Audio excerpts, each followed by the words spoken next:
သက်ရှင်စီဖို့ကျွန်တော်ကိုဒီလိုမျိုး online အဖြစ်လဲဖခင်ကလမ်းဖွင့်ပြင်ဆင်ပေးထားပါတယ်လို့ကျွန်တော်ဒီနေ့မှာနှုတ်ကပတ်တော်အဖြစ်ခွန်အားယူတိဆောက်ဖို့ရန်အတွက်ကျွန်တော်ရှင်းလူကခရစ်ဝင်ခန်းကြီး၈အပိုင်းငယ်ကျွန်တော်17ကနေ4ရနေပေါ့နော်အပိုင်းငယ်4ရနေကြည့်တဲ့အခါမှာ15အထိပေါ့ဒီအကြောင်းအလေးကတော့သခင်ရှုကမျိုးစေ့ဥပမာလေးပေါ့မျိုးစေ့ကျဲတဲ့ဥပမာလေးမျိုးစေ့ကျဲသောသူဟာတဲ့မျိုးစေ့ကျဲခြင်းကဖတ်သွားတယ်သခင်ရှုကဥပမာနဲ့ပြောပါတယ်အဲ့ဒီမျိုးစေ့ကျဲသောသူဟာတဲ့မျိုးစေ့ကျဲခြင်းကဖတ်သွားတယ်အစိကိုမျိုးစေ့ကိုကျဲတဲ့အခါမှာတဲ့အချို့သောအစိတွေကဘာမှကြလဲဆိုတော့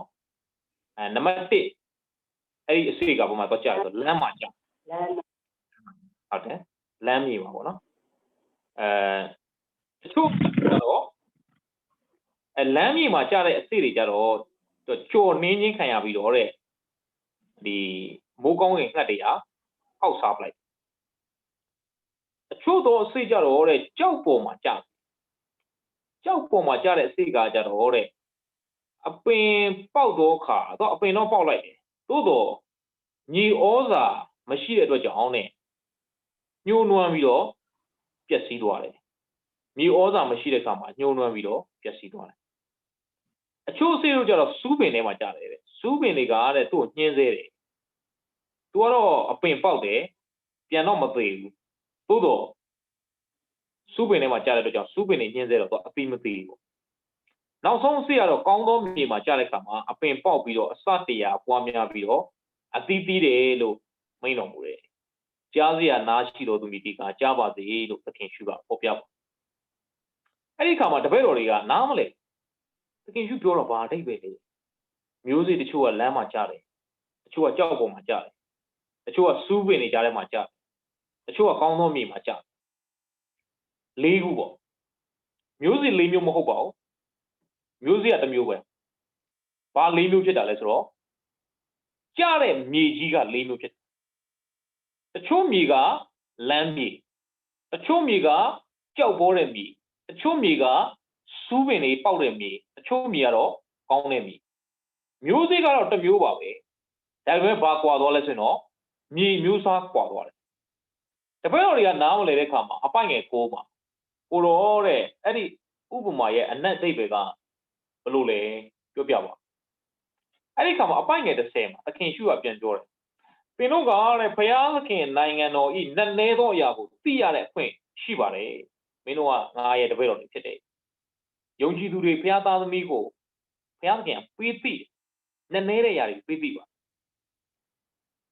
ကျွင်းသောသူတို့မူကားမြင်လျက်ပင်အာယုံမပြုတ်ပဲမြင်၍ကြားလျက်ပင်အနက်ကိုနားမလဲပဲကြားရသည့်တိုင်အောင်သူတို့အားဥပမာအဖြစ်ဟောရ၏တချို့လူတွေကနားမလဲပါဘူးဒီနေ့ကျွန်တော်တို့ကဘာကြီးကိုကြည့်တဲ့အခါမှာကျွန်တော်ကနားလဲလာတယ်သခင်ရှုပြန်ကြွလာဖို့အင်မတန်နေပြီဆိုတဲ့အကြောင်းရင်းတွေကျွန်တော်အများကြီးတွေ့လာရတယ်ကျွန်တော်ဒီ COVID-19 ကမ္ဘာကပ်ရောဂါကတစ်ခါမှသမိုင်းမှာဒီလိုမျိုးမဖြစ်ဘူးတဲ့အရာဖြစ်တယ်ကျွန်တော်ပြရည်ကျောင်းဖတ်တဲ့အခါမှာတဘိုး9လုံးဖလား9လုံးအကြောင်းဖတ်တဲ့အခါမှာဒါဘေးတိုင်ကာလမှာဖြစ်မဲ့အကြောင်းရင်းပေါ့နော်ရေသုံးစုတစုကခါသွားမယ်ကျွန်တော်ရေတွေကတောက်လို့မရတော့ဘူးဒါကဘာမှာဖြစ်လာမယ့်အရာတွေပေါ့ဒါက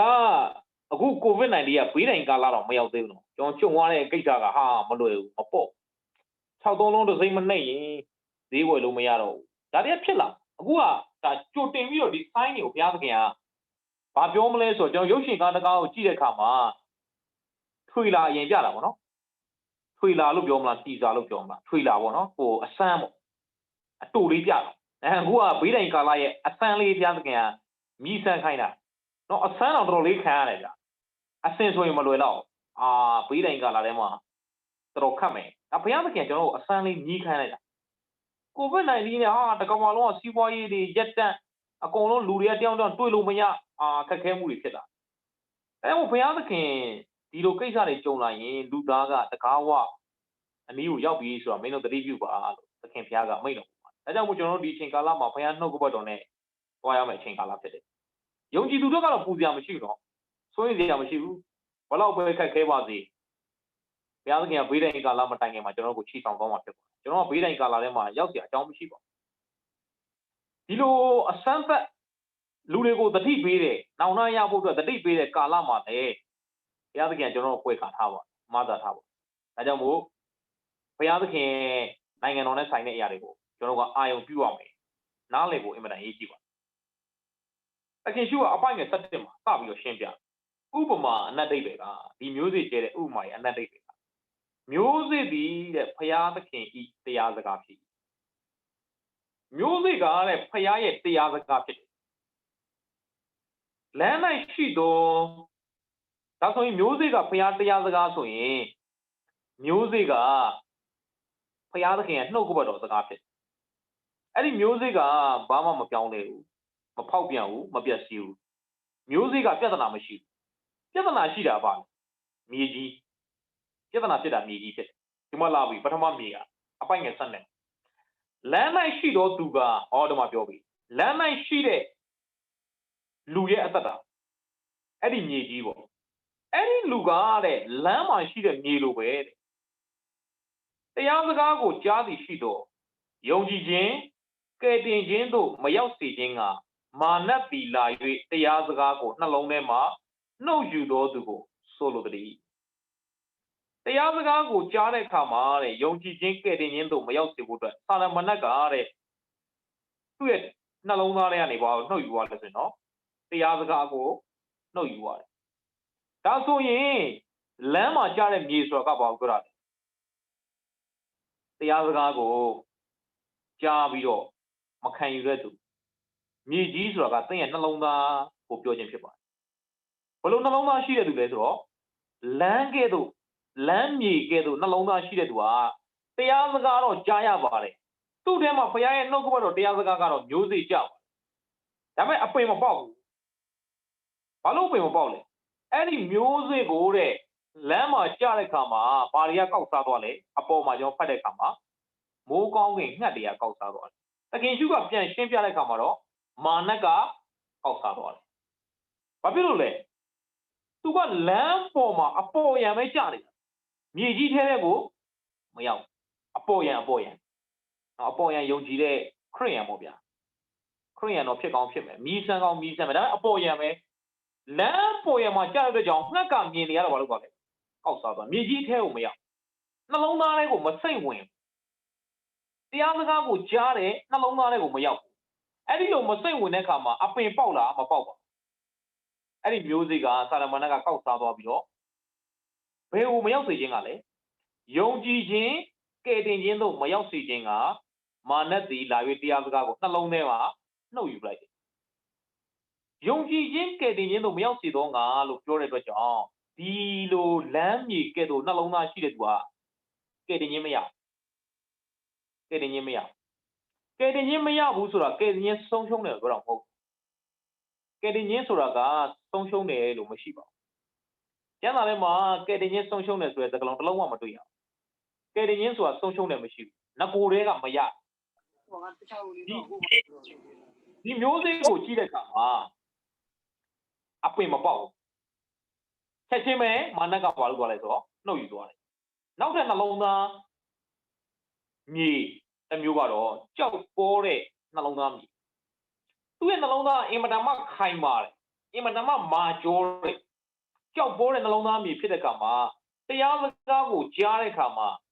သူကပထမတော့ဝမ်းမြောက်ဝမ်းသာဟာကျွန်တော်ယုံတယ်ဗျသခင်ရှုကို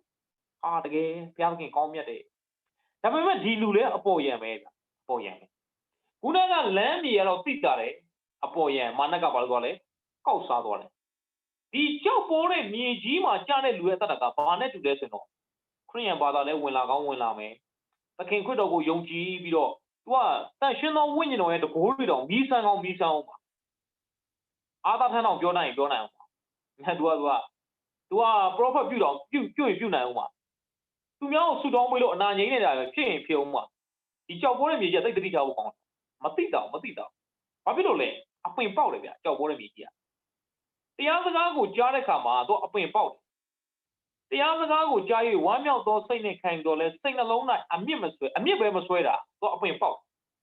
ကြောက်ပေါ်တဲ့အခါကျတော့ကြောက်ရဲ့အပေါ်ယံလွန်မှာမြေကြီးပါလေးရှိတယ် ဒါကြောင့်မို့ तू ကဘာလုပ်သွားလဲအပင်တော့ပေါက်သွားတယ်ဒါပေမဲ့ဘာမဆွဲဘူးလေအမြင့်မဆွဲအပင်ကမရှင်ဘူးလို့ပြောရင်အမြင့်မဆွဲတဲ့ကြောင့်နဲ့ခဏသာယုံကြည်တဲ့ဖြင့်အော်ဒီလိုရေးနော်ခဏသာယုံကြည်တဲ့ဖြင့်ခဏပဲယုံတာတဲ့သခင်ရှုဆိုခဏပဲယုံတာစုံစမ်းနှောက်ယှက်ခြင်းကိုခံရသောအခါဖောက်ပြန်သောသူကိုဆိုလိုသည်စုံစမ်းနှောက်ယှက်ခြင်းနဲ့တွေ့ကြုံတဲ့ကောင်ဘာဖြစ်သွားလဲဆိုတော့ဖောက်ပြန်သွားဘုရားသခင်ကကောင်းကြီးပေးလို့ဘုရားသခင်ကျမ်းမာခြင်းပေးလို့ဒါပေမဲ့ဘုရားသခင်ကိုဆုတောင်းတာကျမ်းမာခြင်းလည်းမရအောင်မယုံတော့ဘုရားသခင်ကိုဆုတောင်းတာအကျွေးလည်းမကြည့်ရောမယုံတော့ဘုရားသခင်ကိုဆုတောင်းတာဘာနမိတ်လက္ခဏာမှလည်းမဖြစ်ရောသူကဖောက်ပြန်သွားတယ်အဲ့ဒီလူရဲ့တက်တာကလည်းကယ်တင်ခြင်းမရတဲ့တက်တာဖြစ်တယ်ကယ်တင်ခြင်းဆုံးရှုံးတာမဟုတ်တော့ကယ်တင်ခြင်းမရဒီမှာမေးစရာမေးခွန်းရှိတယ်ဆရာသူအပင်ပေါက်တယ်လေဟုတ်တယ်အပင်တော့ပေါက်ပါတယ်သို့တော်လည်းဘာမှဖြစ်လဲအပင်ကမရှင်တန်ဘူးအမြင့်မဆွဲကျွန်တော်ဘာနဲ့တူလဲဆိုရင်ဆရာတောက်ပြောတာကျွန်တော်ကြားဘူးပါတယ်ကယ်တင်ခြင်းသားလျှောတယ်လို့ခေါ်တယ်ကယ်တင်ခြင်းသားလျှောတယ်ဆိုတာကဒီရလေးကနားလည်ဖို့တော်တော်လေးကိုလွယ်ကူမဲ့ကိစ္စလေးဖြစ်တယ်ကယ်တင်ခြင်းဆိုတာဆုံးရှုံးတယ်မရှိဘူးကယ်တင်ခြင်းဆိုတာငကိုတွေကမရတာမရှိငကိုတွေကမရဘာလို့ဘုရားသခင်ကရော့မျက်နေမင်းကယ်တင်ခြင်းရပြီတန်ရှင်းသောဝိညာဉ်တော်တစိတ်ခတ်ပြီးတော့မှဒီကောင်ဖောက်ပြန်သွားတယ်ပေးပြန်ပေးအဲ့လိုဆိုရင်ကျွန်တော်တို့အားလုံးလဲကယ်တင်ခြင်းကိုပေးလိုက်ယူလိုက်ပေးလိုက်ယူလိုက်နော်ဘုရားသခင်ကပေးလိုက်ပြန်ယူလိုက်သူကျမ်းစာပြန်ဖတ်ပြီးရောကယ်တင်ခြင်းပြန်ယူခုနေ့ကဆဲတယ်ပေးကယ်တင်ခြင်းပြန်ပေးမဟုတ်သူဆုတောင်းလာတယ်ရောကယ်တင်ခြင်းပြန်ယူမနက်ကပဲဒေါသထွက်သွားတယ်ကယ်တင်ခြင်းပြန်ပေးအဲ့လိုဆိုရင်ကယ်တင်ခြင်းကပေးလိုက်ယူလိုက်နဲ့ကျွန်တော်ကဆုံးရှုံးကုန်ပါဗောအဲ့လိုမဟုတ်ဘူးကယ်တင်ခြင်းကရပြီးသွားရင်ဘယ်တော့မှမဆုံးရှုံးဘူးဘာဖြစ်လို့လဲတန်ရှင်းသောဝိညာဉ်တော်အထဲမှာစီးပလုပ်ထားတယ်တစိတ်ခတ်ထားတယ်ဘလို့မှမဆုံးရှုံးတော့ဘာလို့ဘုရားသခင်ပိုင်ဒီလူကိုဘုရားသခင်ပိုင်မျက်နှာမျိုးကပိုင်လုံးဝဆုံးရှုံးစရာအကြောင်းမရှိဘူးကယ်တင်ခြင်းအဲ့မို့ကယ်တင်ခြင်းဆိုတာမဆုံးရှုံးသို့တော့အပေါ်ယံလေးယုံတဲ့ခရိယန်တွေအများကြီးရှိတယ်ဒါယုံကြည်သူအစစ်မှန်မဟုတ်ဘူးသူအပေါ်ယံပဲယုံတာကြောက်ပေါ်တဲ့မြေမှာကြားတဲ့ကြောင့်အပေါ်ယံမြေပပလေးရှိတဲ့ကြောင့်အပင်တော့ပေါက်သွားတယ်အမြင့်မဆွဲဘူးဘာလို့လဲပြန်သေးတယ်အပင်ပြန်သေးဒါကယ်တင်ခြင်းမရတဲ့အတ္တတော်ပြောတာဖြစ်ဘာနဲ့တူလဲဆိုရင်အခွန်အကာကြည့်လိုက်ရင်ခရိယန်ဆိုတော့တူနေတယ်ကျွန်တော်ကိုဝင်ဆောင်တဲ့ခါမှာမျိုးသမီးတွေကိုဝင်ဆောင်တဲ့ခါမှာပရိသေတွေတည်လာတယ်ကိုဝင်ဆောင်တဲ့ခါကိုဝင်ဆောင်ပြီးခလစ်တန်မွေးလို့မရဘူးဒါကြောင့်မို့ကျမ်းစာပြောတဲ့စကားလေးသိကောင်းတယ်မင်းတို့ဒုတိယမွေးခြင်းခံရမယ် born again ဒုတိယမွေးခြင်းခံမှာသခင်ရှုပြောရနော်ဒါဘယ်သူပြောတာလဲဆိုတော့ရှင်ဟောခရစ်ခန်းကြီး3မှာနီကိုဒင်ဆိုတဲ့ပုဂ္ဂိုလ်ပြောတာမင်းဒုတိယမွေးခြင်းမခံရင်တော့မင်းကောင်းတဲ့နိုင်ငံကိုမရောက်ဘူးမြင်အောင်မမြင်ရဘူးနီကိုဒင်နားမလဲဒုတိယမွေးခြင်းခံတယ်ဆိုတာဘယ်လိုလဲကျွန်တော်ကအကောင်ကြီးကြီးနေပြီအသက်လည်းကြီးပြီပေါ့နော်အမိတ်ပိုက်ထဲကိုတစ်ခေါက်ပြန်ဝင်တစ်ခေါက်ပြန်ထောက်ဖို့ဘယ်လိုလို့ရမှာလဲနီကိုဒင်နားမလဲဦးနီကိုဒင်ကပညာမတတ်လို့လားမဟုတ်ပါဘူးနီကိုဒင်ကပညာသိတတ်ပါရီရှေအရန်ကျမ်းစာတွေနားလဲဒါပေမဲ့သခင်ရှုပြောတဲ့ born again ဒုတိယမွေးရမယ်သူနားမလဲဘလို့မွေးရမှာလဲအမိတ်ပိုက်တဲ့တစ်ခေါက်ပြန်ဝင်လို့မှမရတော့တာနီကိုတဲ့နားလေတာက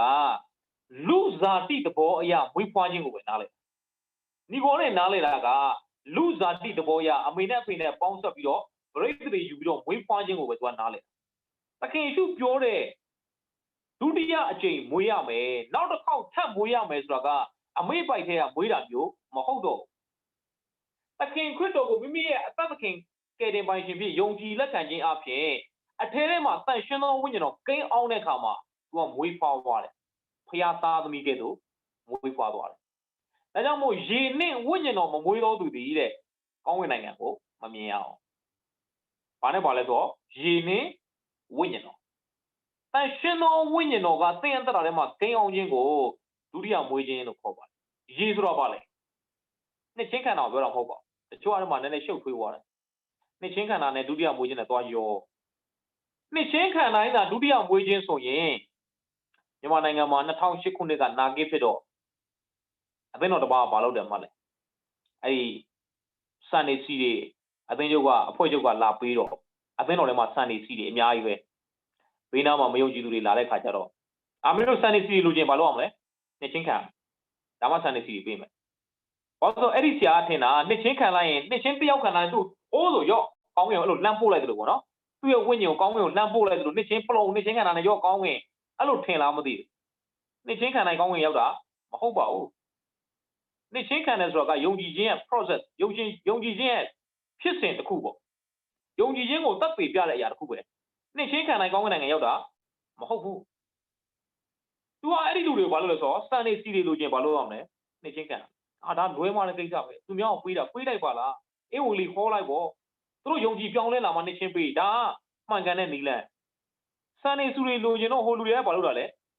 ဲနှစ်ချင်းခံတာပေါ့ခံတာနှစ်ချင်းခံလဲခံရောနာကစ်လဲပြီးရော6လလောက်ပဲကြာပါအဲ့လူတွေအားလုံးအဲကြောင့်မှမရှိတော့ငါကဗုဒ္ဓဘာသာပဲပြန်ကိုးကွယ်ပါတယ်ဒါကဘာသာသွင်းတယ်လို့ခေါ်တယ်ခရစ်ယာန်ဘာသာတွေကိုတွတ်သွင်းတယ်မလုပ်ရဘူးအဲ့ဒါဘုရားသခင်ကဘာသာသွင်းလို့ကယ်တင်ခြင်းရမယ်လို့မပြောဘူးယေရှုကိုယုံမှပဲကယ်တင်ခြင်းခရစ်ယာန်ဘာသာနဲ့ပြောင်းလာရင်မကယ်တင်ခြင်းရမယ်လို့မပြောပါဘူးသခင်ယေရှုကိုယုံကြည်ခြင်းအားဖြင့်ပဲထာဝရသက်ရမှာဖြစ်ပါတယ်အဲ့ဒီနှစ်ချင်းခံတယ်ဆိုတော့ကယုံတဲ့ဆိုတဲ့အကြောင်းကိုသက်သေပြတာဖြစ်တယ်အထင်းထဲမှာယုံကြည်ခြင်းမရှိဘဲနဲ့ရေထဲမှာသွားငုတ်မှတော့ရေငုတ်တာပဲဖတ်တင်တာဟောဟိုကျွန်တော်တို့ပြတ်တော့ပြောတဲ့ဥပမာလေးကြားဘူးတယ်မလိုင်းဆိုတဲ့မျိုးသမီးတစ်ယောက်ရှိတယ်ကျွန်တော်ဟိုးတော့ missionary တွေသာသနာလာပြုတဲ့အခါမှာဒီကျွန်တော်ပိုးကင်ရွာပေါ့တရားဥတိုင်းဘက်မှာအဲ့အင်္ဂလိပ်ပေါ့နိုင်ငံသားကအင်္ဂလိပ်လို့ရင်းနဲ့သူကမြန်မာလိုပြောတတ်တယ်တရားဟောပြီးတော့အဲ့မှာရွာလုံးကျွတ်ကြောင်းနေကြသခင်ကျွတ်ယုံကြည်ကြတော့အမှကန်ဆက်ပေးမှာပေါ့ချောင်းပေးနားမှာတန်းစီပြီးတော့အဲ့ဒီနိုင်ငံသားဆရာကြီးကနှစ်ချင်းပေးတော့ကောက်ရိပ်ပြီးတော့ပြန်လာတဲ့တငယ်ချင်း2ယောက်သူ့နာမည်ကမလိုင်းလို့ခေါ်တယ်နောက်တစ်ယောက်မလိုင်းကအဝေးကလှမ်းကြည့်သူ့ငယ်လှမ်းပြီးဟဲ့ဟိုမှာလည်းဘာလုပ်နေတာအဲ့ဒါအားတဲ့စာဖြူတွေလေစာဖြူတွေငကိုတော့ခုနှစ်ရက်နေစာဖြူလို့ခေါ်တယ်နော်ကျွန်တော်နားမလဲစာဖြူလို့ဆိုတော့စာကလေးအဖြူအောင်လေးတွေလားကျွန်တော်စဉ်းစားနော်ဟောစာဖြူစာမဲနော်အဲ့တော့စာဖြူလို့ဘာလို့ခေါ်တာလဲကျွန်တော်စဉ်းစားတယ်ခရိယန်တွေကိုစာဖြူနဲ့အဲ့လိုခေါ်တယ်ဘယ်ဟုတ်မလဲနောက်မှကျွန်တော်သိတယ်ငကိုတော့ဆရာကြီးရတန်တို့ခေတ္တကဝေစာတွေလိုက်ဝေတယ်အဲ့ဝေစာတွေဝေတော့စာရွက်ကဘာရောင်ဆိုအဖြူရောင်နော်အဲ့တော့အဲ့ဒီစာရွက်အဖြူရောင်တွေကိုဖတ်တော့အဲ့ဒါစာဖြူတဲ့အဲ့နာမည်တွင်သွားလိုက်အဲ့တော့မှတ်လိုက်တော့ဟိုမှာဘူးအဲ့ဒါစာဖြူတွေတဲ့ဟာကဘာလုပ်နေရလဲတဲ့ရေငုံနေတာဟာရေငုံပြန်မွေးချင်းပါလာလားပါလားပေါ့နော်ရေငုံနေမဟုတ်ဘူးအဲ့သူ့မှာသူတို့ရဲ့ဘာသာရလုံနေတာတဲ့ရေငုံနေရေငုံရင်းနဲ့အင်ကြီးတစ်ထည်ရတယ်ဟာဟုတ်လားနော်မလိုင်းကလည်းစိတ်ဝင်စားသွားတယ်ရေငုံတာနဲ့အင်ကြီးတစ်ထည်ရတယ်ဆိုတော့ဒါဆိုငါလည်းသွားငုံမယ်ဟဲ့နေချော့မလုံးနဲ့တဲ့မရဘူးတဲ့ငါသွားငုံမှာငါရွာမှာရေငုံချန်ပီယံပဲအဲ့ဒါမလိုင်းဟိုးနောက်ကသွားတန်းစီနော်သူ့တကယ်ကြီးကတော့ဟိုအိမ်ပြန်သွားတယ်နော်အိမ်ပြန်သွားပြီးတော့ဟဲ့ငါတော့မလိုက်ဘူးလေငါတော့ကြောက်တယ်ဟိုနောက်မှာသွားတန်းစီ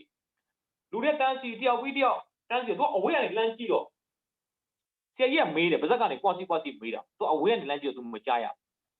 မြန်မာလိုပဲမေးတာအဲ့ဆရာကြီးသခင်ရှုခတ်တော်ဘုရားကိုမိမိရဲ့ကယ်တင်ပိုင်ရှင်ဖြစ်အမှန်တကယ်ယုံကြည်ပါသလားပေါ့နော်အဲ့တော့အောက်ကလူကလည်းပြန်ဖြေရယုံကြည်ပါတယ်ခေါင်းလည်းငုတ်တယ်ခေါင်းလည်းညှိတယ်ယုံကြည်ပါတယ်လည်းပြောတယ်သူကလမ်းကြည့်ဆရာကြီးကဗဇက်ကနေကွာစီပြောတယ်အောက်ကတယောက်ကခေါင်းညှိတယ်ဟောဒါလေးပါပဲရပါတယ်နော်ဆရာကြီးပြောရင်ခေါင်းညှိတာပါပြီးတော့ဆရာကြီးကလက်မြောက်တယ်ဆိုတော့သမီးတော်သားတော်တန်ရှင်းတော်ဝိညာဉ်တော်နာမနဲ့ပါဠိဆောင်ပြီးတယ်နော်ဆရာကြီးကလက်မြောက်တဲ့ခါမှာဆရာကြီးကမနစ်ပြီးတော့လူတွေအရမ်းများတော့အဲ့ဒီလူကပဲဆရာကြီးလက်မြောက်တဲ့အချိန်မှာကိုမကိုရေတော့ဘာလို့လဲဆိုတော့နှစ်လိုက်ရပြီးရင်ဆရာကြီးပြန်ထူပေးတယ်ဟာဒါလိုလေးပဲတဲ့ဆရာကြီးပါဇက်ကနေပေါ်စီပြောရင်ခေါင်းညှိလက်မြောက်ရင်ရေငုတ်ဒီလောက်ကတော့လွယ်ပါတယ်တဲ့ဒီလောက်ကတော့ easy ပါတယ်မလိုင်းလုပ်တတ်ပါသူ့လည်းရောက်တာဆရာကြီးမေးတယ်နာမည်ဘယ်လိုခေါ်လဲလူတွေကများတော့မသိဘူးလေနာမည်ဘယ်လိုခေါ်လဲဆိုကျွန်မမလိုင်းပါမလိုင်းဟုတ်ပြီသင်ဒီသခင်ရှုခတ်တော်ဘုရားကိုမိမိရဲ့ကယ်တင်ပိုင်ရှင်ဖြစ်အမှန်တကယ်ယုံကြည်ပါသလားသူလည်းဘာပြောလို့ပြောအောင်မသိဘူးနော်သခင်ရှုတွေရောယုံကြည်ပါသလားကယ်တင်ခြင်းတွေတခါမှမကြောက်ဘူးအဲ့သူဘာလုပ်လိုက်လဲကောင်းချင်းလိုက်ဟောဒါဆိုရပြီလေကောင်းချင်းပြီဆိုတာရသွားပြီရသွားတဲ့အခါမှာဆရာကြီးကခမီးတော်သားတော်တန်ရှင်းတော်ဝိညာဉ်တော်နာမ၌ဗာတိဇံပေးပါတယ်လို့ပါဇက်ကပြောတော့ရှိသေးတယ်မလိုင်းလျှောက်သွားပြီပလုံးဆိုဆရာကြီးကခမီးတော်သားတော်တန်ရှင်းတော်ဝိညာဉ်ဗာတိဇံမင်္ဂလာပေးပါတယ်လို့ပြောပြီးတော့သူ့ပြန်ထူမလို့ကြည့်တော့မရှိတော့ဟဲ့လုံးကြပါအောင်နော်မလိုင်းပဲပြောက်သွားလဲနော်ဘယ်ဟုတ်မလဲ तू က အရှိရလူတွေသူကြည့်တာအားမရဒီလူတွေကွာရေငုတ်တာဒီနာပဲပြန်ပေါ်လာတယ်ငါငုတ်ပြမယ်ပေါ့အဲဆိုစိတ်ထဲမှာသူကဟိုဘက်တန်းကန်းတစ်ဖက်ကူးသွားတာရေထဲကနေကူးသွားပြီးဟိုဘက်ကန်းရောက်တော့မှဆရာကြီးအသေးကန်းကြီးရောဟိုဘက်ကန်းမှာရောက်အင်ကြီး30တော့အင်ကြီး30တဲ့နော်မလိုင်းကအင်ကြီး30ရဖို့အတွက်ရေလာငုတ်တာဒါကြောင့်ကျွန်တော်ပြောချင်တာလေဟိုနှစ်ချင်းခံတိုင်းတာဘောနကန်ဆိုရင်အဲ့လိုလူတွေအများကြီးပဲနော်ဒါနှစ်ချင်းခံတိုင်းဘောနကန်မဟုတ်ဘူးနှစ်ချင်းဆိုတာကဒါယုံကြည်ရင်းကိုသက်သေပြတာဒါပါပဲသိပဲတော့ဒါကြောင့်မို့ဒီဘောနကန်ဆိုတဲ့ຢာကသိရေးကြည့်ပါဒုတိယမွေးခြင်းဆိုတာကဝိညာဉ်တော်နဲ့ရေဆိုတော့ပါဆိုတော့နှစ်ချင်းခံတာပြောတာမဟုတ်ရေဆိုတာနှုတ်ကပတ်တော်ပြောတာဒီနှုတ်ကပတ်တော်ဆိုတော့အေဝံဂေလိသတင်းစကားကိုကြားတဲ့အခါမှာခရစ်တော်ကသင်ပြတော့လောဝကတိုင်းမှာသေခံတယ်၃ရက်နောက်တဲ့နေ့မှာရှင်ပြန်ထမြောက်ပြီးတော့သေခြင်းကိုအောင်မြင်သွားတယ်ဘုသခင်ကိုယုံကြည်တော်သူဟာသေလွန်တော်လဲရှင်မယ်အဲ့ဒီအေဝံဂေလိသတင်းစကားကိုယုံကြည်ခြင်းဟာရေ၌မွေးဖွားခြင်းဖြစ်တယ်အဲ့ဒီလိုအေဝံဂေလိသတင်းစကားကိုယုံတဲ့အခါမှာအထက်မှာဘာရောက်လာလဲတန်ရှင်သောဝိညာဉ်တော်ရောက်လာတယ်အဲ့ဒါကဝိညာဉ်တော်၌မွေးဖွားခြင်းဖြစ်တယ်ဒုတိယမွေးခြင်းဆိုတာကရေဆိုတဲ့နှုတ်ကပတ်တော်နဲ့ဝိညာဉ်တော်ဆိုတဲ့တန်ရှင်သောဝိညာဉ်တော်နဲ့မွေးဖွားခြင်းဖြစ်တယ်အဲ့ဒီလိုသခင်ယေရှုကိုယုံလိုက်တဲ့အခါမှာအထက်ထဲမှာတန်ရှင်သောဝိညာဉ်တော်သိခတ်တဲ့အခါမှာအဲ့ဒီလူကအပြစ်သားကနေပြီးတော့ဘာဖြစ်သွားဆိုတော့ဖျားသားဖြစ်သွားအပြစ်သားကနေဖျားသားဖြစ်သွားတယ်အမေမွေးလာတော့ကအမေပိုက်ထဲကနေမွေးလာတော့အားလုံးဖျားသားတန်းမဖြစ်ပါခရိယံမိဘနှစ်ပါးပဲမွေသင်းဦးဆရာမိဘနှစ်ပါးပဲမွေချင်းမှာအားလုံးကပါပဲလေအပြစ်သားပဲသခင်ခရစ်တော်ကိုမိမိကယ်တင်ပိုင်ရှင်ဖြစ်ယုံကြည်လိုက်တော့မှဖျားသားဖြစ်သွားတယ်အဲ့ဒါဒုတိယမွေခြင်းလို့ခေါ်တယ်ဒါကြောင့်မို့ဒုတိယမွေခြင်းသိရတယ်ဒီကြောက်ပိုးတဲ့မြေမှာကြတယ်ဆိုတာကသခင်ရှုအကြောင်းကိုကောင်းကောင်းသိတယ်အပေါ်ယံကြောကြောက်ရဲ့အပေါ်ယံမြေပေါ်ပါလေးထဲမှာသူကအဲ့မျိုးစိကအပွင့်ပေါက်လာဘာနဲ့တူလဲဆိုတော့ကိုဝင်ဆောင်လာတာမမွေးသေးဘူးဒုတိယမွေခြင်းမဖြစ်သေးဘူးသူတရာမှာသူကောင်းကောင်းသိနေပြီဒါပေမဲ့ဖောက်ပြန်သွားတယ်ဆိုတာဘာလဲတလားအဲ့ဒီကလေးလေးကအသေးလေးမွေးတာသားလျှောသွားတာမရှင်ဘူးအဲ့ဒါကဒုတိယမွေးခြင်းမဖြစ်လိုက်သူတရာလဲဒုတိယမွေးခြင်းမတိုင်ခင်မှာပဲသူဘာလို့သွားလဲသားလျှောသွားတယ်အဲ့ဒါကယ်တင်ခြင်းဆုံးရှုံးတာမဟုတ်ငကိုတွေကယ်တင်ခြင်းမရဘူးကယ်တင်ခြင်းဆိုတာဆုံးရှုံးတာမရှိဘူးငကိုတွေကမရဒါကြောင့်မို့ဒီလမ်းမြေတစ်ခုကျွန်တော်တွေ့လိမ့်မယ်ပထမမြေကပါလဲလမ်းမြေနောက်တစ်ခုကကြောက်ပိုးတဲ့မြေမှာကြာအဲ့နှစ်ခုစလုံးကယ်တင်ခြင်းမရဘူးအဲ့နှစ်ခုစလုံးကယ်တင်ခြင်းမရဘူးဘာဖြစ်လို့လဲပထမလမ်းမြေကတော့တိတာတယ်မာနကကောက်စားသွားတာမျိုးအပင်တော့ပေါက်ချင်မရဒုတိယကြောက်ပိုးတဲ့မြေကြတော့အပင်လေးတော့ပေါက်လာဒါပေမဲ့အမြင့်မဆွဲဘူးဘယ်လိုရေးလဲခဏသာယုံကြည်တဲ့ဖြင့်ခဏပဲယုံတယ်နေလဲပူလာအောင်နေလဲထွက်လာအောင်စုံစမ်းနောက်ချက်ချင်းဆိုတဲ့နေအောင်ကြည်လဲရအောင်ချက်ချင်းညှိုးနှွမ်းပြီးတော့တွေးချောက်သွားတယ်ဒါကြောင့်မို့ဒီနှစ်ခုစလုံးကကယ်တင်ခြင်းမရတဲ့မြေမျိုးစားဖြစ်ပါတယ်ကောင်းပြီကျွန်တော်တို့နဲ့ဆိုင်တဲ့မြေမျိုးစားကနောက်နှစ်မျိုးဖြစ်တယ်ပထမမြေမျိုးစားနှစ်မျိုးထဲမှာကျွန်တော်တို့မပါပါဘူးနောက်သင်ဟာယေရှုခရစ်တော်ဘုရားကိုအမှန်တကယ်ယုံကြည်ထားရင်ပထမမြေနှစ်မျိုးစားသင်နဲ့မဆိုင်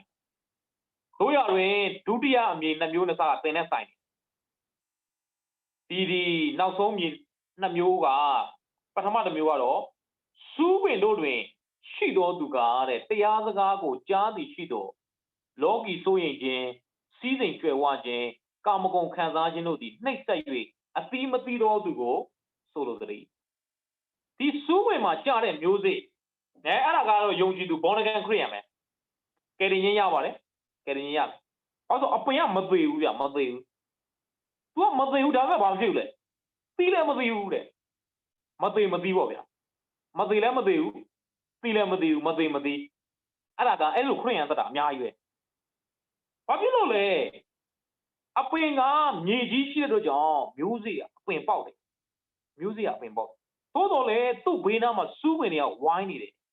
အပင်ပေါက်တော်ညာလဲအသီးသီးခြင်းကမတက်ဆွမ်းနိုင်ဘူးဘာကြောင့်မတက်ဆွမ်းနိုင်တာလဲစူးပင်တွေကနှိပ်စက်တယ်လို့သမာကျမ်းစာမှာဖော်ပြတယ်အဲ့ဒီစူးပင်တွေကပါနေလေစူးပင်တို့တွင်ရှိတော်သူကတရားစကားကိုကြားသည်ရှိတော်တဲ့လောကီဆိုရင်နံပါတ်1ပါလဲလောကီဆိုရင်ဘယ်လိုစားရမလဲဘယ်လိုတောက်ရမလဲဘယ်လိုဝတ်ကမလဲအိမ်လမ်းကဘယ်လိုပေးရမလဲဒီအလုပ်ကပြုတ်သွားရင်နောက်အလုပ်ဘယ်လိုရမလဲငါဘယ်လိုဘာနဲ့အသက်ရှင်ရမှာလဲငါ့ကိုဘယ်သူတွေကျွေးကြမှာလဲလောကီဆိုရင် မနက်ဖြန်တော့မဆိုးရင်လည်းလို့တကယ်ယူရပြောဒါပေမဲ့ဆိုးရင်နေတယ်အဲ့ဒီဆိုးရင်ချင်းဆိုရစူးပင်ကနှောက်ရက်တဲ့ကောင်မှာသင်အသီးမသိနိုင်တော့ဝမ်းမြောက်ချင်းဆိုရအသီးမသိနိုင်တော့ငြိမ်သက်ချင်းဆိုရအသီးတွေမသိနိုင်တော့သင်ရတဲ့တိုင်းမှာဘာအသီးမှမရှိတော့ဘာလို့ဆိုးရင်ချင်းဆိုရစူးပင်ကနှောက်ရက်လို့ဖြစ်ပြီးတဲ့ကောင်မှာစီးစိမ်ကျွဲဝါခြင်းဒါလည်းရေးကြည့်တယ်ငွေကြီးချမ်းသာလာတဲ့ခါမှာစီးစိမ်ကျွဲဝတဲ့ခါမှာဘာကိုအားကိုးတော့လဲအဲ့ဒီစီးစိမ်ကိုအားကိုးတော့တယ်ဖះအားမကိုးတော့ငါပတ်စံနေရှိသေးတာပဲဘယ်မှာပတ်စံနေရှိသေးငါအလုပ်ရှိသေးတာပဲကိုဝိတ်ဖြစ်လဲငါစားလို့ရပါတယ်ဘဏ်ထဲမှာပတ်စံနေရှိတာပဲငါစားလို့ရပါတယ်အဆင်ပြေပါတယ်စီးစိမ်ကျွဲဝလာတဲ့ခါမှာမိမိစီးစိမ်ပေါ်မှာပဲအားကိုးလာတဲ့ခါမှာအဲ့ဒီစီးစိမ်တွေကုံသွားမှာကြောက်လာတယ်အဲ့ဒီစီးစိမ်တွေဆုံရှုံသွားမှာကြောက်လာတယ်ဟာဒီဘဏ်ထဲကပတ်စံတွေဘလို့ကုံဝိုင်းဘလို့လုံမလဲအဲ့ဒီလောကီစီးစိမ်ကျွဲဝခြင်းနောက်ကိုပဲလိုက်ရင်းနဲ့အတိမသိနိုင်တော့သူများကိုချစ်ဖို့ညောသူများဟိုသိခံဖို့မရှိတော့မာနတွေကြီးလာတယ်လောကီစီးစိမ်ကျွဲဝပြီးရင်ကာမဂုဏ်ခံစားခြင်းတို့သည်နှိမ့်ဆက်ပြီးကာမဂုဏ်ခံစားခြင်းကာမဂုဏ်ဆိုတာကတော့ပါဠိစကားမှာတော့တတ်မှတ်ခြင်းအာယုံလို့ရေးတယ်ကာမဂုဏ်ဆိုတဲ့အဓိပ္ပာယ်ကတော့တတ်မှတ်ခြင်းအာယုံတတ်မှတ်ခြင်းအာယုံခံစားဖို့ရန်အတွက်ဘာတတ်မှတ်လဲမူရစေဝါတတ်မှတ်တဲ့သူကလည်းမူရစေဝါရဲ့တတ်မှတ်ခြင်းအာယုံခံစားဖို့လင်အပျော်ပါတတ်မှတ်တဲ့သူကလည်းလိန်ပျော်ပါရဲ့အာယုံခံစားဖို့လောင်းကစားတတ်မှတ်တဲ့သူကလည်းလောင်းကစားရဲ့အာယုံခံစားဖို့ငွေကြေးပတ်စံတတ်မှတ်တဲ့သူကလည်းအဲ့ဒီပတ်စံနောက်ကိုပဲသူ့အာယုံကရောက်နေတာအဲ့ဒီကာမဂုဏ်ခံစားဖို့အတွက်ပဲအသက်ရှင်တဲ့ခါမှာအဲ့ဒီစူးဝင်တွေကနှိပ်စက်တဲ့ခါမှာတဲ့အတိမသိနိုင်တော့ဘုရားသခင်ကျွန်တော်တို့ကိုသိစေခြင်းနဲ့အတိတွေမသိနိုင်တော့သူများတွေစားသုံးဖို့ကိုယ့်ရဲ့တိုင်းမှာဘာအသီးမှမရှိချစ်ချင်းဝမ်းမြောက်ခြင်းငြိမ်သက်ခြင်းစိတ်ရှည်ခြင်းကျေးဇူးပြုခြင်းကောင်းမြတ်ခြင်းသစ္စာစောင့်ခြင်းလူညံ့သိမ်မွေ့ခြင်းကာမဂုဏ်ချုပ်တီးခြင်းဆိုတဲ့ဝိညာဉ်အသီးတွေမသိနိုင်တော့ဘာဖြစ်လို့လဲစူးပင်နှောက်ယှက်လို့ဖြစ်တယ်တကယ်တော့အဲ့ဒီစူးပင်ကကျွန်တော်တို့ကိုနှောက်ယှက်လို့မရတော့ဒီနေ့ကျွန်တော်ကလောကကြီးမှာနေတဲ့အတွက်ကြောင့်လောကရန်တရားဆိုတာလူတိုင်းခံရပါယုံကြည်သူတွေကိုဗစ်မဖြစ်ဘူးလို့ပြောလို့မရပါဘူး။နော်ယုံကြည်သူလည်းကိုဗစ်ဖြစ်နိုင်။ယုံကြည်သူတွေတစ်ခါမှနေမကောင်းမဖြစ်တော့ဘူး။နှာစီးချောင်းဆိုးတော့မဖြစ်ရဘူး။မဟုတ်ဘူး။ဒါလည်းဖြစ်နိုင်တာ။သင်နေဘူးလည်းသွားကြည့်ပါလား။ဖြစ်မှာပေါ့။နော်ကျွန်တော်ဟိုမိုးရထဲမှာထီးမပါပဲသွားကြည့်ပါလား။အဲအကွန်တောက်လျှောက်ဖွင့်ထားကြည့်ပါလား။အဲယုံကြည်သူလည်းဖြစ်နိုင်တာ။ဘာလို့လောကရန်တရားအပွေးပန်းခန္ဓာနဲ့တိဆောက်ထားသောကြောင့်လူတိုင်းဖြစ်နိုင်မှာ။တို့ရတွင်ကျွန်တော်တို့ကတော့ဘုရားသခင်ကိုယ်ကာမှုထူးကိုယ်ကာမှုရှိထူးကွယ်ကောင်မှုရှိပါတယ်ဘုရားသခင်ကျွန်တော်ကိုမဆာထားတယ်ကွယ်ကာထားတယ်ကိုဗစ်ကာလထဲမှာဘုရားသခင်ကျွန်တော်ကိုကွယ်ကာမဆာထားတယ်ဒါကြောင့်မို့ကျွန်တော်ရဲ့ဘဝအသက်တာထဲမှာစူးဝင်မနှောက်ယှက်ဖို့အတွက်ဘုရားသခင်ကလုပ်ပြီးသွားဖြစ်တယ်ကျွန်တော်ဓမ္မသခင်လေးတစ်ပုဒ်ကြားဥပါလိုက်တယ်နောက်နောင်အပြစ်ဒုက္ခမပွားစူးဝင်မနှောက်ယှက်ပြီးနောက်နောင်အပြစ်ဒုက္ခမပွားဘူးတဲ့စူးဝင်ကဘာမလုပ်တော့ဘူးလေမနှောက်ယှက်ရတော့အဲ့ဒီစူးဝင်တွေအားလုံးကိုယေရှုခရစ်တော်ဘုရားကရှင်းပေးလိုက်ကျွန်တော်အာရန်နဲ့အေးဝါပြစ်မှားတဲ့ခါမှာအေဒင်ဥယျာဉ်နဲ့ဘာလို့ချင်းတော့နှင်ထုတ်ခြင်းခံရတယ်အေဒင်ဥယျာဉ်နဲ့ကနှင်ထုတ်ခြင်းခံရတဲ့ခါမှာကျမ်းစာမှာကျွန်တော်ဖတ်မိတာကပ္ပဦးကျမ်းခန်းကြီး3မှာတွေ့ရတယ်ဘာတွေ့ရလဲ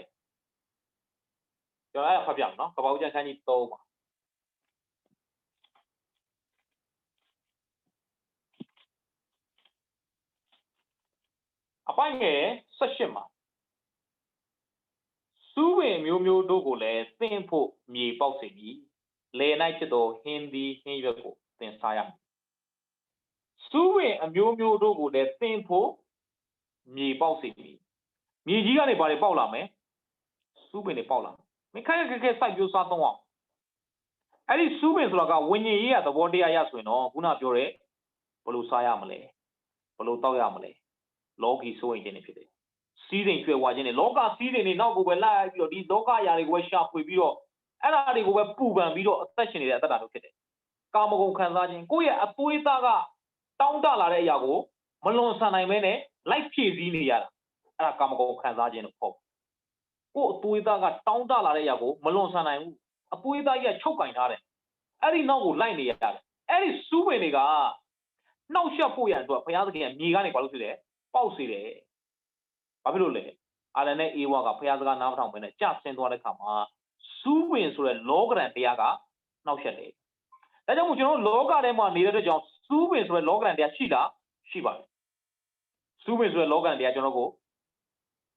နှောက်ယှက်ဖို့အတွက်ရှိနေတယ်ဒါပေမဲ့ကျွန်တော်အဲ့ဒီနှောက်ယှက်ခြင်းမခံရတော့ဘူးတဲ့ တချင်းလေးပြောတော့နောက်အဖြစ်ဒုက္ခမပေါ်စူးပင်မနောက်ချက်တော့ဘာဖြစ်လို့လဲအဲ့ဒီစူးပင်အားလုံးကိုယေရှုခရစ်တော်ဘုရားကလက်ဝါးကတိုင်းမှာခံပြီးသွားဖြစ်တယ်သတိထားမိလားမသိဘူးတခင်ယူကားတိုင်းမှာအသိခံတော့စူးပင်ပါတယ်ဗျစူးပင်ကိစ္စလေးပါဘာမှစူးဆောင်လဲခေါင်းပေါ်မှာဦးရည်တရဖူအဲ့ဒီစူးပင်ကတခင်ယူခေါင်းကိုစောင်းတယ်ဆိုတာဒါအလကားမဟုတ်ဘူးလူတွေကိုနှောက်ယှက်တဲ့အဲ့ဒီစူးပင်တခင်ယူဘာလို့ချင်းခံရလဲစောင်းချင်းခံရတယ်နာကျင်တယ်အင်မတန်မှအစိတ်ပြင်းတယ်ဒါကြောင့်မို့တခင်ယူကားတိုင်းမှာအသိခံတဲ့အခါမှာအဲ့ဒီစူးပင်ကိုဘာလို့သွားပြီလဲယူပြီးသွားပြီယေရှုခရစ်တော်ကိုယုံကြည်တဲ့အခါမှာသင်ကလောကီစိုးရင်မရှိတော့ဘူးမနေ့ပြန်ပါစားမလဲအေးသေးပဲဘုရားပြည့်စင်လာတယ်မနေ့ပြန်တော့မစိုးရင်လည်းယေရှုကပြောတယ်စူးပင်နောက်ချက်လို့မရတော့စူးပင်အားလုံးကိုယေရှုကလက်ဝါးကတိုင်းမှာအပြီးပိုင်ဖယ်ရှားပေးလိုက်ပြီအဆုံးသတ်ပေးလိုက်ပြီအဲ့ဒါလေအားလုံးသင်ကယုံကြည်ရင်လွတ်မြောက်မှာဖြစ်တယ်ဒါပေမဲ့တချို့ခရိယန်တွေကဘာလို့အခုတည်းအဲ့ဒီစူးပင်တွေကြားထဲမှာပဲလုံးလေးချလဲရိုက်ပြီးတော့အသီးမသိနိုင်တာမယုံလို့ဖြစ်တယ်နောက်ဆုံးမြေမျိုးစားကိုကြည့်လိုက်ပါနောက်ဆုံးမြေမျိုးစားကတော့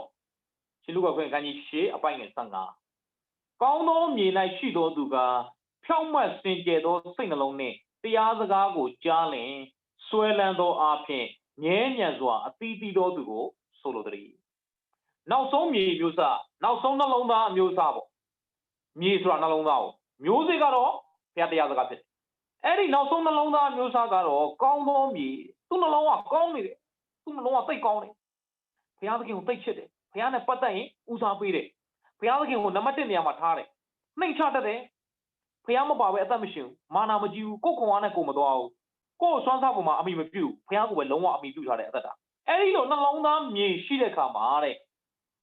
အဲ့ဒီနှလုံးသားမြေကဘယ်လိုလဲဆိုရင်တဲ့ဖြောင့်မတ်စင်ကြယ်တော့ဖြောင့်မတ်တယ်စင်ကြယ်တယ်အဲ့ဒီစိတ်နှလုံးနဲ့တရားစကားကိုကြားတဲ့ခါမှာတဲ့ဘယ်လိုဖြစ်လဲဆွဲလန်းတယ်တရားစကားကိုကြားတဲ့အခါဘာဖြစ်လဲဆွဲလန်းတယ်ဖယားနှုတ်ကပတ်တော်တရားစကားကိုပဲဆွဲလန်းနေတယ်ခုနကစူးဝင်တွေကြားထဲမှာရှိတဲ့နှလုံးသားပိုင်ရှင်မျိုးကစူးဝင်တွေကြားထဲမှာရှိတဲ့မြေမျိုးစားခရိယန်တွေကဘာကိုဆွဲလန်းတယ်တရားစကားကိုမဆွဲလန်းပါဘူးဘယ်လိုစားရမလဲဘယ်လိုတောက်ရမလဲအဲ့လောကအရာတွေအဲ့စူးဝင်တွေအကြောင်းပဲထိုင်စဉ်းစားတယ်စူးဝင်ကိုပဲဆွဲလန်းနေတဲ့ကြောင့်စူးဝင်ကသူတို့ကိုနှောက်ယှက်တယ်မိတ်ဆွေစူးပင်ဆိုတာလောကဓာတ်တရားဆိုတာလူတိုင်းမှာခံရမယ့်အရာဖြစ်တယ်လောကဓာတ်တရားရှိပါတယ်ဒါပေမဲ့သင်ကစူးပင်ရဲ့နှောက်ယှက်ခြင်းမခံခြင်းဘူးဆိုရင်စူးပင်ရဲ့နှောက်ယှက်ခြင်းကနေလွတ်မြောက်ခြင်းယေရှုလှုပ်သွားပြီးပြီဆိုတာကိုသင်ကဝန်ခံဖို့ပဲဖြစ်တယ်စူးပင်ကြောင့်မစဉ်းစားနဲ့စူးပင်ကြောင့်စဉ်းစားပြီးတော့စူးပင်တွေကိုအသက်မသွင်းပါနဲ့စူးပင်တွေကိုအသက်သွင်းတော့စူးပင်ကနှောက်ယှက်ဖို့အစဉ်သင့်ရှိတယ်သင်ယောဂအကြောင်းစဉ်းစားပြီးတော့သူကကျမ်းမာဖို့အခြေအနေမရှိနိုင်ပါဘူးခရစ်တော်အပြင်ကျမ်းမာပြီလို့သင်ကစဉ်းစားရင်သင်ကကျမ်းမာဖို့လမ်းစာအများကြီးရှိတယ်ကျမ်းမာသွားနိုင်တယ်တို့ရလို့သင်ရဲ့ယောဂအကြောင်းပဲထိုင်စဉ်းစားနေရင်အဲ့ဒီစူးပင်ကိုအသက်သွင်းနေရင်သင်ကျမ်းမာဖို့ဆိုတာဝေးသွားတယ်သင်ကသင်အကျွေးအကြောင်းပဲစဉ်းစားပြီးတော့အဲ့ဒီအကျွေးဆိုတဲ့စူးပင်ကိုအသက်သွင်းရင်အဲ့ဒီအကျွေးထဲမှာပဲတန်တရားလည်နေလိမ့်သင်ကသင်ရဲ့မနှက်ပြန်ဘာစားရမလဲဆိုအဲ့ဒီစိုးရိမ်စရာတွေစူးပင်တွေအကြောင်းပဲစဉ်းစားရင်သင်ဘဝသက်တာကဝမ်းမြောက်ခြင်းဆိုတဲ့အသီးမသိနိုင်တော့ဘူးအမြဲတမ်းစိုးရိမ်နေရမှာဖြစ်တယ်ဒါကြောင့်မို့သင်ကကောင်းသောမြေမှာကျတဲ့နှလုံးသားပိုင်ရှင်တို့ဖခင်ရဲ့တရားစကားကိုပဲဆွဲလန်းမယ်ဆိုရင်ငြဲမြန်စွာအသီးသီးမယ်လို့သမ္မာကျမ်းစာကဖော်ပြတယ်။ဒါကြောင့်မို့ပြဿနာကမျိုးစေ့မဟုတ်ပါဘူး။ပြဿနာကမျိုးစေ့မဟုတ်ဘူး။မျိုးစေ့ကဘာပြဿနာမှမရှိဘူး။မျိုးစေ့ကဖခင်ရဲ့တရားစကားဖခင်နှုတ်ကပတ်တော်ဖြစ်တယ်။သင်ဒီနေ့နှုတ်ကပတ်တော်ကြားရတယ်အဲ့ဒါမျိုးစေ့ဖြစ်ဖခင်ရဲ့တရားစကား။ပထမမြေနှမျိုးစားထဲမှာတော့ကျွန်တော်တို့မပါပါဘူး။ကျွန်တော်တို့ကလမ်းမြေမဟုတ်တော့ဘူး။ကျွန်တော်တို့ကကြောက်ပွဲတဲ့မြေမဟုတ်တော့ဘူး။အပင်မသေးပါဘူး။သို့တော်လည်းမသေးဘဲနဲ့အသီးလည်းမရှိတဲ့စူးပင်လိုမြေပုံမဖြစ်ရလေအောင်ကောင်းသောမြေကဲ့သို့အစများစွာသောအသီးသီးသောအသက်တာနဲ့အသက်ရှင်နိုင်ဖို့ရန်အတွက်သင်ရဲ့နှလုံးသားကိုစစ်ဆေးဖို့ရည်ကြီးတယ်။သင်နှလုံးသားကတရားစကားကိုဘာလုပ်ရမလဲဆိုတော့ဆွဲလန်းရမယ်။တရားစကားကိုဆွဲလန်းတဲ့အခါမှာတဲ့ငြင်းမြန်စွာအသီးသီးတယ်။ဒါကြောင့်မို့ပြဿနာကမျိုးစေ့ကြောင့်မဟုတ်ဘူး။အသီးမသီးတာကမျိုးစေ့မှာပြဿနာရှိနေလို့မဟုတ်ပါဘူး။မျိုးစေ့ကြောင့်အသီးမသီးတာမဟုတ်ဘူး။အသီးမသီးရခြင်းကဘာကြောင့်လဲ။မြေကြောင့်ဖြစ်တယ်။မြေကြီးကြောင့်ဖြစ်တယ်။ဒါကြောင့်မို့ချစ်တော်ညီမတို့စီတိုင်းသင်ရဲ့မြေသင်ရဲ့နှလုံးသားကိုဘုရားသခင်နေ့စဉ်ပြုပြင်နေပါတယ်။သင်ရဲ့နှလုံးသားကိုပြုပြင်တဲ့ဘုရားကိုသင်ကဆက်ကပ်ပြီးတော့အသက်ရှင်မယ်ဆိုရင်သင်ကများစွာသောအသီးကိုပြီးမှဖြစ်တယ်။သင်ရဲ့နှလုံးသားကိုဘုရားကိုပြုပြင်ဘုရားခင်ဒီမာနာကြီးတဲ့အရာတွေဖယ်ရှားပစ်ပါ။ဘုရားခင်ဒီမကောင်းတဲ့အရာတွေကိုဖယ်ရှားပေးပါ အဲ့ဒီနှလုံးသားမြေကိုပြုပြင်လိုက်ရင်များစွာသောတည်တည်မှာဖြစ်တယ်ဒါကြောင့်မို့အဲ့ဒီနှလုံးသားမြေကဘာကိုဆွဲလန်းရမလဲဆိုရင်တော့ဖခင်ရဲ့တရားစကားကိုဆွဲလန်းအဲ့ကြောင့်မို့တရားတော်ကိုနေညာမပြတ်စင်ကြင်အောင်းမွေးတဲ့သူကဘာဖြစ်လဲဆိုတော့မြင်္ဂလာရှိတယ်တရားစကားကိုစင်ကြင်အောင်းမွေးတယ်ဆိုတာကစူးဝင်အကြောင်းမစင်စားဘူးအခက်ခဲပြဿနာအကြောင်းကိုမစင်စားဘူးအခက်ခဲပြဿနာရှိနေပါလိမ့်ဒါပေမဲ့ဘာအကြောင်းမစင်စားမလဲဖခင်သခင်ရဲ့တရားစကားဖခင်မဆမယ်ဖခင်သခင်ရဲ့အကြောင်းပဲသင်ရစဉ်းစားမယ်ဆိုရင်ဘာနဲ့တူလဲသလားအပင်ကိုရေလောင်းတာနဲ့တူတယ်အဲ့ဒီဖခင်တရားစကားကြောင့်စဉ်းစားခြင်းကသင်ရဲ့အပင်ကိုဘာလုပ်နေရတယ်တူလဲရေလောင်းနေရတယ်တူတယ်ဒါကြောင့်မို့တရားတော်ကိုနေညမပြတ်စင်ကြင်အောင်းမွေလို့သူအားတဲ့မြင်္ဂလာရှိတယ်ပင်မှာစိုက်တဲ့အပင်နဲ့တူတယ်ဆိုတော့မြစ်နားမှာစိုက်တဲ့အပင်နဲ့တူတယ်အမြဲတမ်းရေတောက်မြစ်ကရေရှိနေတယ်အဲ့အတွက်ကြောင့်သူကဘာဖြစ်လဲဆိုရင်တော့အချိန်တန်တဲ့အခါမှာအသီးသီးတယ်လို့ကျမ်းစာကရေးထားတယ်ဒါကြောင့်မို့ရေတောက်မြစ်နဲ့အမြဲတမ်းထိတွေ့ဖို့အတွက်နှုတ်ကပတ်တော်ဒီဟူသောရေအကြောင်းကိုသင်အမြဲတမ်းမလုပ်နေရမယ်စဉ်းစားနေအဲ့ဒီစဉ်းစားခြင်းကသင်ရဲ့အပင်ကိုရေလောင်းခြင်းပဲဖြစ်ပါတယ်ဒါကြောင့်မို့ခြေတော်ယူရစီတိုင်းသင်ရဲ့စူးပင်အကြောင်းမစဉ်းစားဘဲနဲ့ဘုရားနှုတ်ကပတ်တော်အကြောင်းကိုပဲသင်ကနေ့စဉ်စဉ်းစားမယ်ဆိုရင်သင်ကများစွာသောအသီးကိုတီးပြီးတော့သင်အားဖြင့်ဘုရားဘုန်းတော်ထင်ရှားမယ်ဆိုတဲ့အကြောင်းကိုဝင်ငါပါတယ်အားလုံးပေါ်မှာရရှင်ကောင်းကြီးပေးပါစေအာမင်အာမင်